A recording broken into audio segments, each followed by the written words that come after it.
Hello and welcome to this taste challenge. Old Crow Kentucky Straight Bourbon Whiskey, aged 3 years, sour mash. This brand was introduced in 1835 or 1863 is when they got their trademark to have the brand. But anyway, all right, regardless, a long time ago versus Evan Williams. Introduced in 1955, aged 5 years, sour mash. So they're both straight Kentucky bourbon whiskeys. They're both sour mash. This is aged 5 years.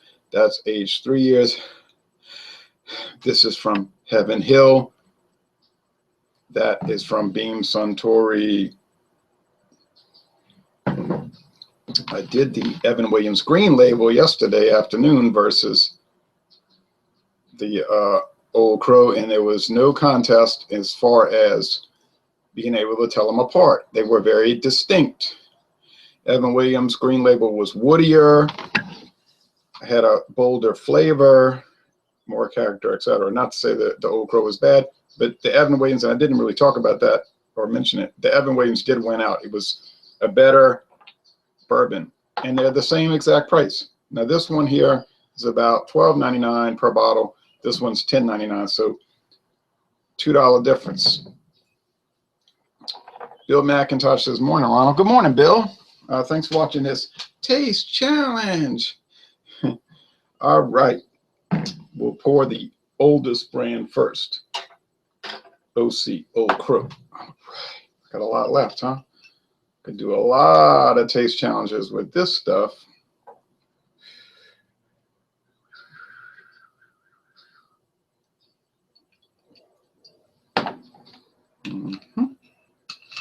I remember Bill didn't care for the Old Crow too much. He said it was too dull. He said he wouldn't buy it again. He said, bought some Evan Williams green based on your taste challenge is very nice. So you're liking it, right? You're enjoying it. Glad you got that green label. Here's the black label. Whoa. All right. Oh. Okay, so what do we have? About 3/4 of an ounce, maybe. Okay, so let's say 1 ounce on each. It's not a lot. Doesn't take a lot. It doesn't take a lot of bourbon. Yes. Okay, so he liked it. Okay, let's mix them up. I would like to get the Old Crow Reserve. Have not seen it anywhere. I've been looking in Alabama, Mississippi, Kentucky, Texas. Have not seen it. Dennis Day says, good morning, Ron. Which whiskey in general is your favorite by far?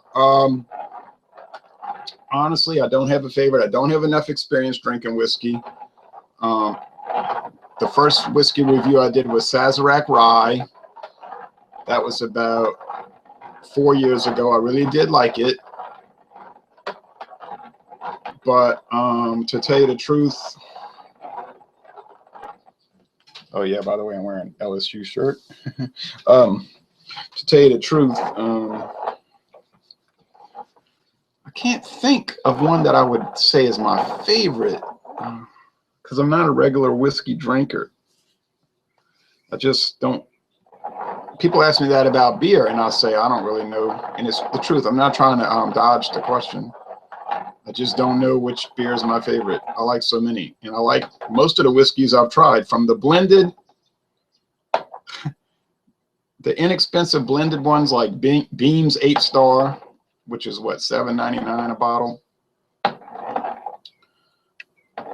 up to the Beam's Choice, $14.99, the Jack Daniels, which is $23.99. That Scotch I tried, the Clan McGregor Scotch. I mean, they all have their own little. Now it's easier really when people ask me to name the ones I don't care for too much, like the Canadian Mist. Didn't taste bad, just didn't have much taste. It was so dull. I thought the Gentleman Jack was dull. I tried just a little sip of that at the distillery, so I wouldn't give that an official rating. So yeah, it's hard to say. I haven't really tried anything that was bad. And I guess the blended, the blended whiskey I tried that was my favorite so far, was the McCormick, the McCormick. Okay, we don't get that here. We get McCormick vodka right there at Walmart. Right there at Walmart. Ah, see some blue in the sky instead of just black. So the sun is coming up. All right, let's do the challenge. I think the Evan Williams is going to be better, and I think it's going to be noticeable with the strong woody component. But I think the green label might have more wood than the black. And the green label is younger, so figure that out. But it's charcoal filtered. Canadian Club was very nice too. Oh yeah, that was a jewel. Maybe that's my, I'm not gonna say it. That was one of my favorites. Okay. And I did try some Crown Royal, but I didn't make a video to post. I made a video, but I was too tired, and I said, this video is not going on air. Plus, I didn't have a bottle to show. I had just taken some from the Knights of Columbus Hall. You say stole it, right? No, because when I worked bingo, you could drink as much as you want. And I drank the Bud Light or Coors Light or Miller Light, whatever it was, while I was working the floor, selling the sheets. And then I took a little, maybe 4 ounces in a cup and took it home to do a review. But it just was too ragged. The video was just too ragged, you know. I was too tired, but I can see why people like Crown Royal so much. It has a lot of character. But I'll have to make a good video one day, you know, with a bottle I buy.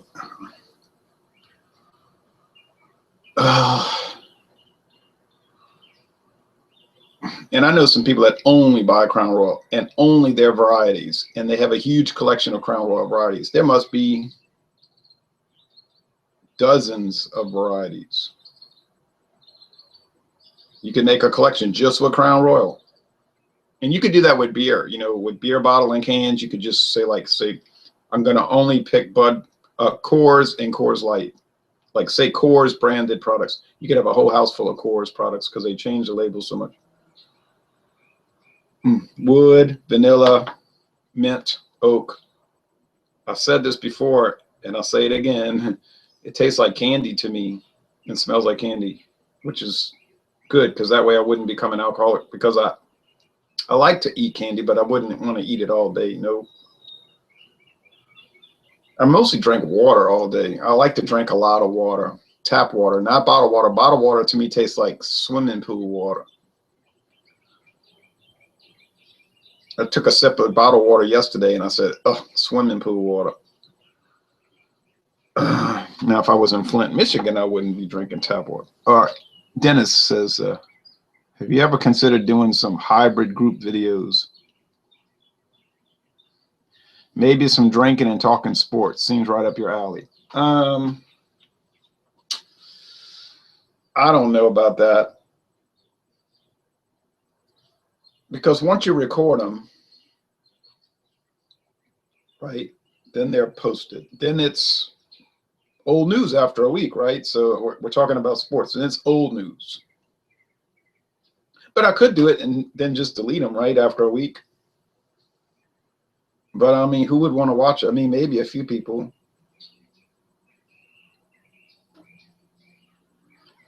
And I never watched that kind of stuff. So I feel funny about posting it. I never watched that stuff. But then I make my little nature walks, right? Or I'll do my driving videos where I'm heading down a highway, like when I was going down Highway 90 westbound in Texas with the mountains and the desert in the background earlier this year. People really like those videos. And I do sometimes watch videos like that if they're short, a minute and a half, you know, and that's the ones I make. They're very short. But as far as hangout videos, I might watch one on Thursday if I'm folding clothes or something, you know, or another day if I'm off of work. But I don't know, man. These are like, because they have like, they're very focused on one thing, the taste challenge, and then me rambling. But you know what I mean? It still comes back to the challenge. Okay. Yeah, well, I would tell you right now, the one on the left is much more woody, pronounced, and stronger and bolder in the aroma. So already I think this is Evan Williams, and I think that's Old Crow. Old Crow is just, I don't want to say bland because I don't think it's bland. It's just very low profile. Okay, taste.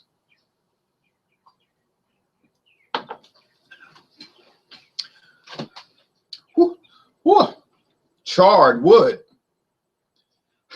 And it's got to have a high rye mash bill. I mean, you get that peppery spice. I don't know. I think that Old Crow might be better for everyday drinking. If you drink it every day, you might get sick of the Evan Williams. It's just too much. You know what I mean? People will tell me about Ice House Edge and Hurricane High Gravity and Schlitz VSL and all that. No, I like all those. They taste really good, but they're too much. Maybe 3 or 4 times a year I would like them, but I cannot handle it every day. You might say you're just weak. Okay, I'll admit to that. I'm weak. All right, I'm weak. I already said I was giving up the hangouts because I was too paranoid and uptight and nutty, sort of like. So I get my personality doesn't fit that. It's just too much like controversy or something. I can't handle it. I mean, I got invited to a hangout last night, and I would have joined, but I was watching football, see? And then I fell asleep. I got sleepy and I went to sleep. And I woke up this morning at 3:15, I think it was 3:15. So, I mean, I wait, you know, so, all right.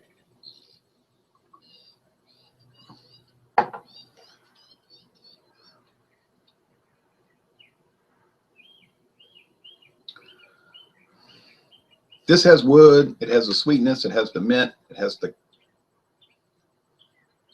flavor commonly associated with whiskey as the U.S. government defines it on the Tax and Trade Bureau, which I like the Tax and Trade Bureau website. I mean, it's really like specific and it makes a lot of sense.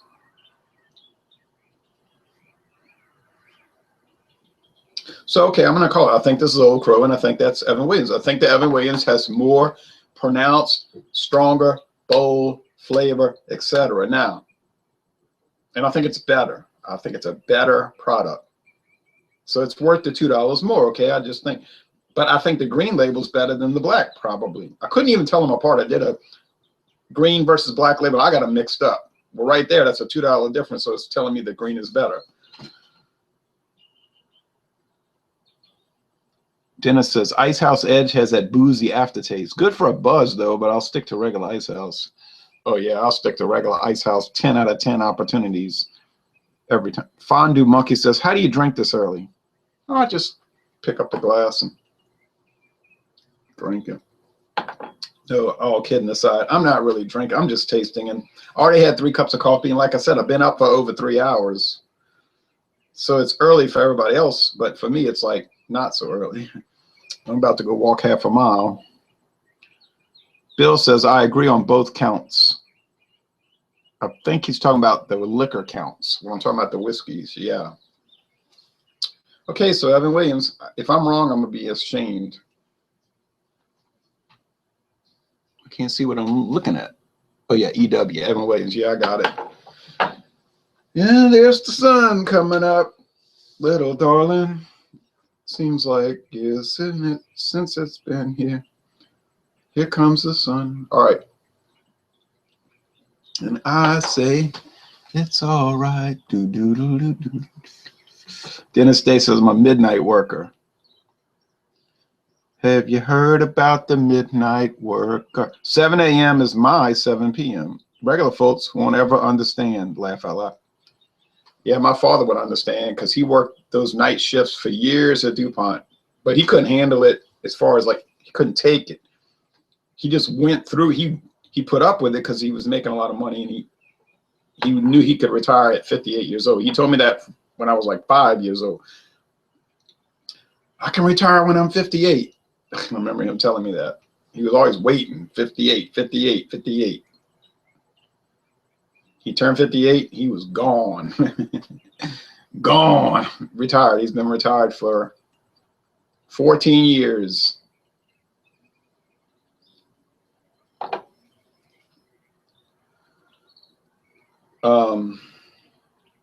But he's like me. At night I go to sleep. I don't care. And he always does that. He's more extreme than me. Like he's like nutty about it. I'll call him at 6 o'clock at night in the evening. You know, it's daytime. I said, what are you doing? I'm in bed. What? And he'll wake up early too, but my grandfather was the same way. He would just get sleep and go to sleep. But early morning, I don't know. We wake up so early that we're like night owls. You know what I mean? Like yesterday I got up at 2:30 in the morning.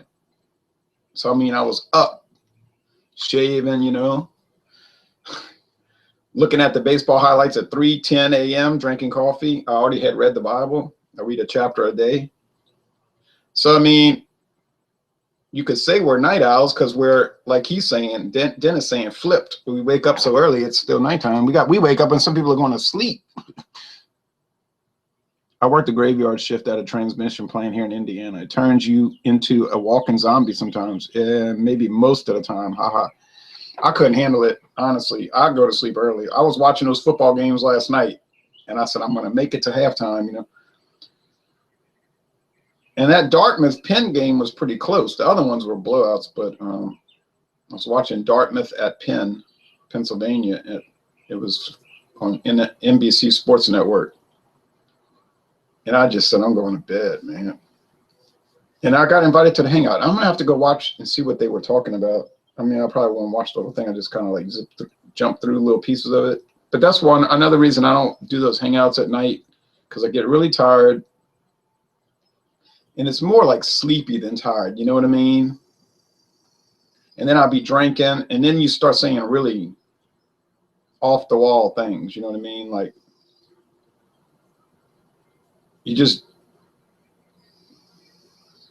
you're unguarded and you'll say stupid things, you know. And to me, that's not necessarily a good thing. And some people are really touchy, right? So, or they get easily offended or something, you know what I mean? So then you say, oh boy, I'm not easily offended, really. I'm only offended by the unequal opportunity offensive behavior. You know what I'm talking about? People will tell me, I'm edgy. Just give me a break. I'm an edgy person. And what do they say? Like, I'm edgy and I'm a risk taker. You know, I'm offensive. That's what I am. I say, okay, well, let me go get my Confederate flags. Oh, what? Oh, no. It's like, well, so you're not equal opportunity edgy. You're just like selectively edgy. Like you pick your poison. So I know the type. So I'm like, oh, okay. I don't want to be part of that. I don't go for that selective edginess. That was my complaint about the Rogue Imperial Stout, because it had the little hammer and sickle on it. I saw that and I looked and I was just like shaking my head. Hammer and sickle. Knowing how many tens of millions of people were murdered by communists. Now people say you were offended, huh? I wasn't offended by it. No, I wasn't offended at all. I just thought to myself, I laughed to myself and I said, yeah, okay. But then the rogue people will tell you we're edgy. We're rogues, you know, we're out there. We offend people. And I was like, oh, okay. Well, when are you going to make your swastika beer, you know, with the SS and the black label and swastikas on it? Oh, well, you know, that ain't never going to happen. And you might say now, your counterpoint, you're just encouraging that. You must have an affinity for that. No, I didn't say that. I'm saying, I'm using logic, you know, remember that? Logic. I'm saying if you're going to be edgy, then damn, be really edgy. Don't be like politically correct evil. That's what I'm saying. You know, some people they say, I represent evil. Nah, Nah, you only represent politically correct evil. You know, because I can think of a lot of evil things you would never represent. Okay, so screw off of that. Well, my whole attitude is why represent it at all? It's like, why do you have to be edgy? So ultimately, I'm saying you're just fake. You know, you're fake. You're fake. Your whole thing is fake. Your whole platform is like a joke. Dennis Day said, I got to catch USC fumble away a victory. Oh, yeah, now you see, I kind of wish I'd have watched that. But those West Coast games always come on so late. So then I wake up in the morning during the football season, my jaw drops like, what? What? And that's what I said this morning. What? Southern California lost to Washington State. I can't believe it. I should believe it, though, because they kept promoting this team. And they had some of these football magazines talking about, oh, they're going to win the national championship. And their quarterback's going to win the Heisman Trophy. And I'm like, oh, they're building this team up so much. And then what happens? They come out the gate stumbling. I'm like, nope. Won't be any Heisman trophies from Southern California this year, and they sure won't win the national championship. So how you like that? Alabama might. Okay, so it's gone. All right. Whoa, it's gone. There's still a little residue, but we're talking about a 100th of an ounce. All right. So the moral of today's story is don't be fake edgy. And secondly, if you buy 2 cheap bourbons, you might be able to tell them apart. Especially if it's Evan Williams, green or black label versus Old Crow. Now, I have a feeling down inside. Oh, yeah. Everybody had a good year. No, everybody let their hair down. I have a feeling that if you got the Old Crow Reserve age 6 years, it would be a heck of a lot of difference. But then how can I employ it in these taste challenges if I can't find it, right? Dennis says Sam Darnold was crowned way too early. Yeah, crowned back in May. You like that? How you like that? But you see these sports magazines, these preview, you know, these sports annuals, which I have a collection going back to 1960. Not continuously. I only go continuously to 1971. But they got to sell the magazine, right? They got to catch your eye. Now here today with the internet, magazines struggle, so they have to be even more edgy. But they got to be edgy, you know, because they have to sell. Because once they pass a certain point, no one's going to buy it, right? So they got to make these kind of wild predictions. And I laugh, you know, a little bit when I read that. I'm like, okay, sure. Because no one really knows what's going to happen, you know. It's just total conjecture. And I make my own predictions. I've been making college football predictions since 1988. I've got all the records. They're all available if you want to know. I'm sure no one does. I've picked NFL games since 1990. Every game, got all the records in case you want to know. I'm sure no one does. And the NFL is even, or the unpatriotic league is even more difficult to pick because they're so even, and the worst team can always beat the best team. So it's a crapshoot, really. You're just basically flipping a coin. But the best season I ever had was when I got 70% correct in straight up picks. And then the worst season, I think, was 58%. So I've been between 58% right and 70% right. Now I got, you know, people will claim I can get it 90% right. Yeah, I doubt that. Okay, so that's that. Now, I think tomorrow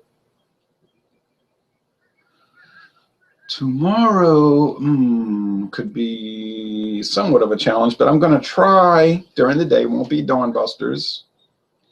But I'm going to try during the day to do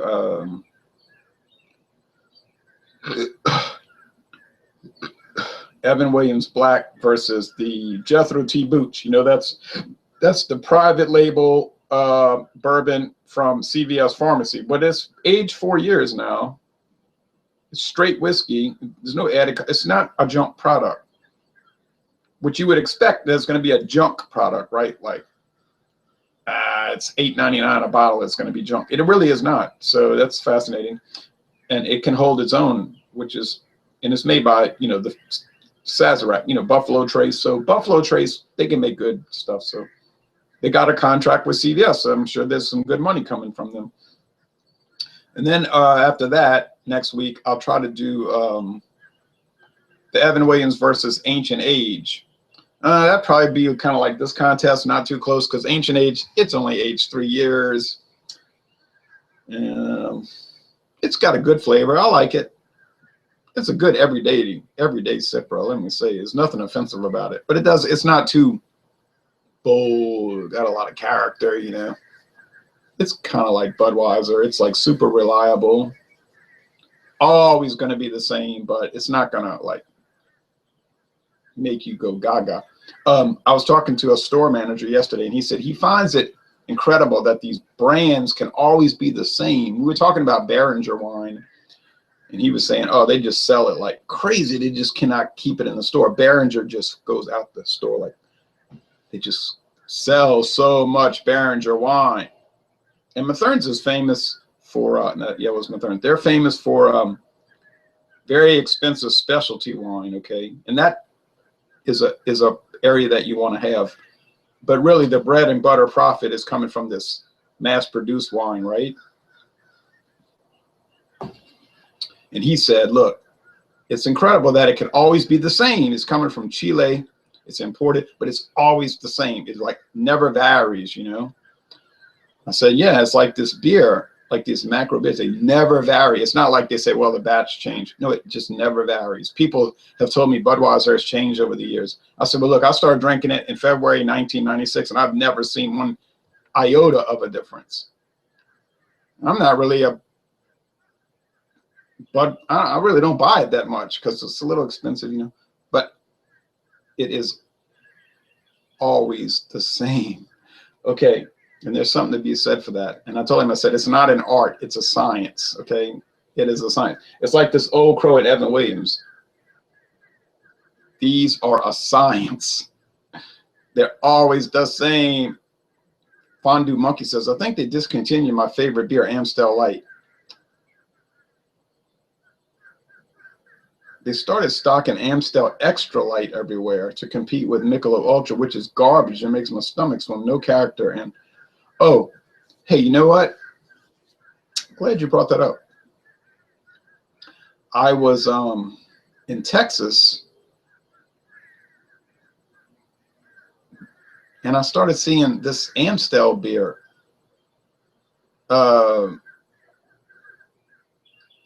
It was a different Amstel. Like you're saying, Amstel Extra or something. It was 4% alcohol. I said, what is this? But I didn't buy it. I thought, oh, well, heck, it's going to be in Louisiana soon. But I hadn't seen it yet. He says it's got too much alcohol. It tastes like drinking straight vermouth. Ooh. Straight vermouth. Hey, well, you know what about Amstel? We only get a little tiny, okay, a tiny little bit of Amstel beers, okay? If you get on the Amstel Dutch website, it's all in Dutch, but you can use the Google translator and it'll do a pretty good job. They make a huge array of Amstel beers, okay? Like all kind of regular lagers, Dunkel lagers, dark lagers, strong, super strong malt liquors. Like they have one that's like 10% alcohol. Okay, so it's sad. There's a whole world. We don't get it. It's like Grolsch. Grolsch. We get that one Grolsch, right? That one Grolsch. There's Grolsch that is...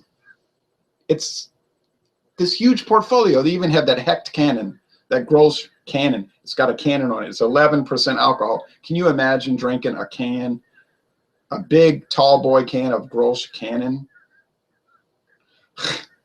You'd be crawling around the house like, oh, where am I? I made that mistake one time with, oh boy, Human Blockhead barrel aged. No longer made. was made by Coney Island.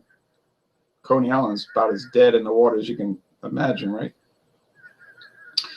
Oh my goodness, I drank that Human Blockhead barrel aged. It was aged in bourbon barrels, barrel aged beer. It was 12%. Hasta la vista, baby. Agua Chihuahua. I drank that whole bottle.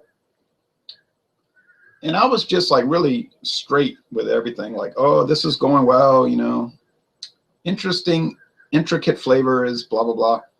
And then all of a sudden, it was like at 9 o'clock in the morning. I said, oh, I got to get up out the chair and lay down on this carpet.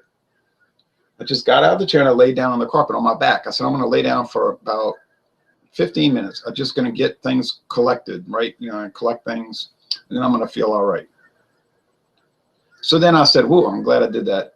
That was a good thing to do for 15 minutes. And I got back up, and it was 2 hours later. And I had posted all kind of things on the internet, and I didn't remember doing it. And I thought to myself, this is dangerous. I can see why people get in so much trouble, because this stuff is no joke. You don't play with fire, and you don't play with alcohol. It's like fire. It's useful, but dangerous. A car, an automobile is useful, but dangerous. Okay, enough talk, but yeah, but all these things I say are true. We're all human areas too if we don't pledge allegiance to the Black Widow. All right, anyway. All right, take care, folks.